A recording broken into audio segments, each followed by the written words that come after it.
Hi, I'm Eric Siegel with ericstrains.com, and today we're going to be taking a quick look at this O-Scale 3GS21B switcher from MTH. MTH first cataloged the Genset switcher in their 2009 Volume 2 catalog. Now, interestingly enough, even though MTH cataloged their Genset switcher before Lionel did, Lionel actually delivered their version of the Genset before MTH.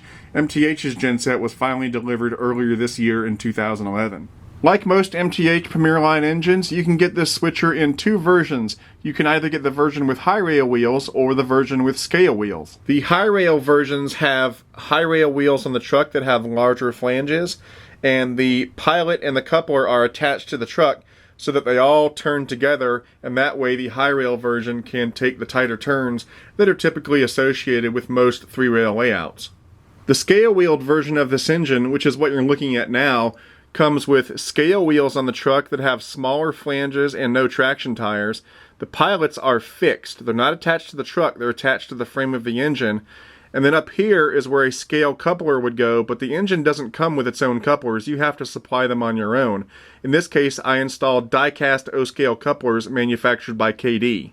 Now, typically, MTH engines that come with high rail wheels are meant to run on layouts with 3-rail O-scale track, and the scale-wheeled engines are meant to run on layouts with 2-rail O-scale track.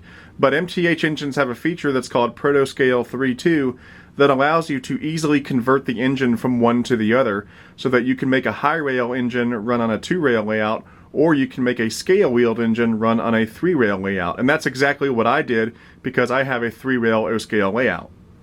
If you've watched any of my previous videos, you know that normally I buy high rail engines, but this time I decided to go out on a limb a little bit, and for the first time I bought a scale-wheeled MTH engine. The main reason being that I like the fixed pilots on the scale-wheeled engine. They look much more realistic, and I have wide enough curves on my layout that I can support fixed pilots on an engine this small.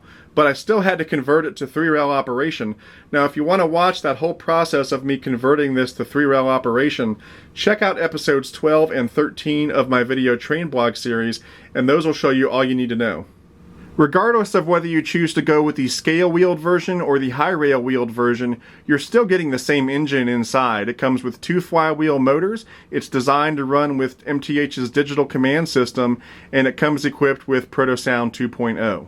So I'm going to summarize this engine by saying that it's typical MTH.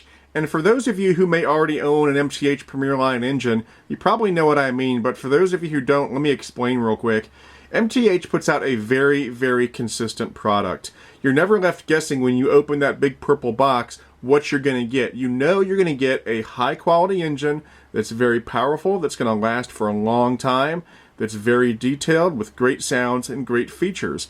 They are a model of consistency. In fact, they're probably the most consistent of all the O-scale manufacturers. You just know you're going to get a lot of train for the money with MTH, and that's what they're all about.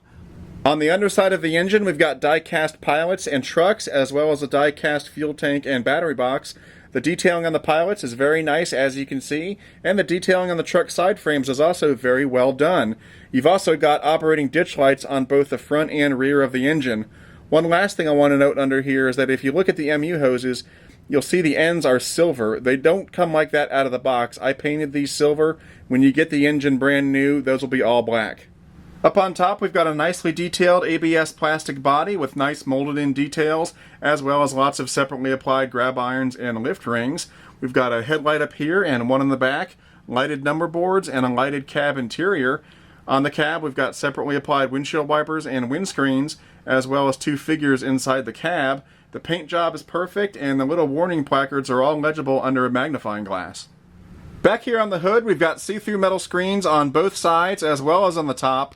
We've got 3 smokestacks that utilize a single smoke unit.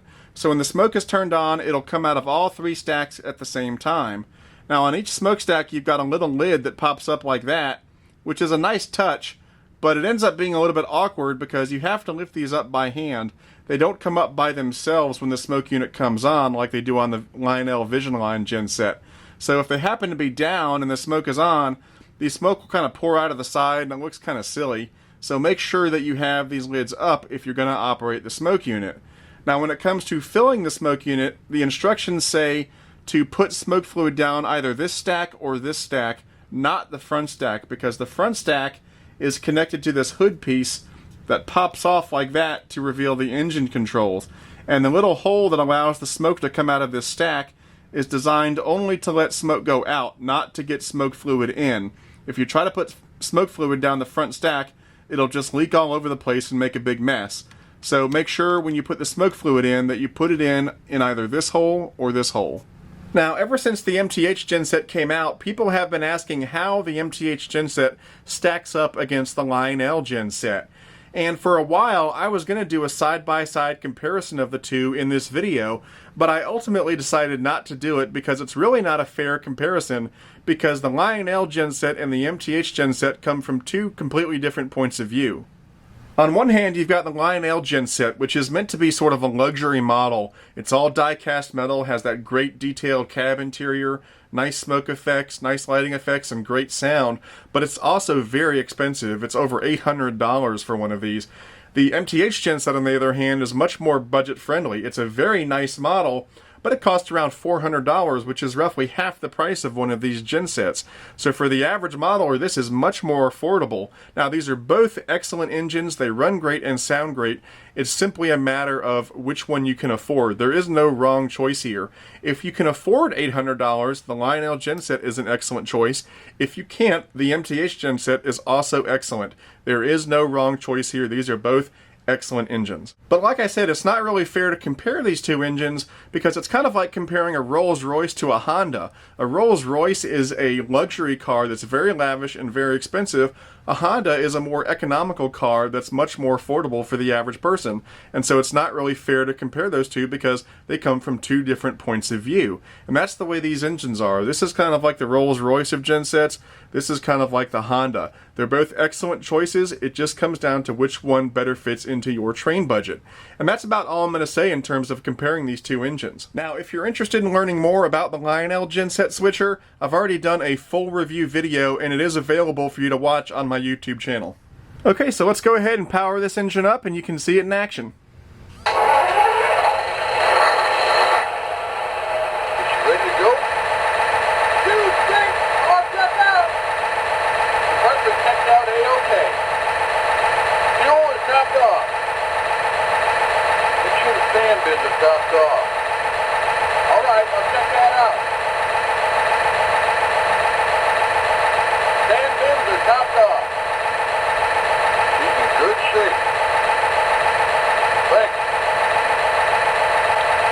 Here's the horn.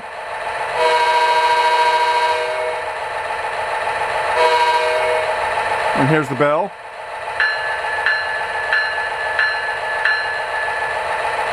And now let's roll it out.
So that about wraps it up for this review. This is a really nice engine at a very affordable price. If you're interested in picking one up, you can get one for around $400 from your favorite MTH dealer.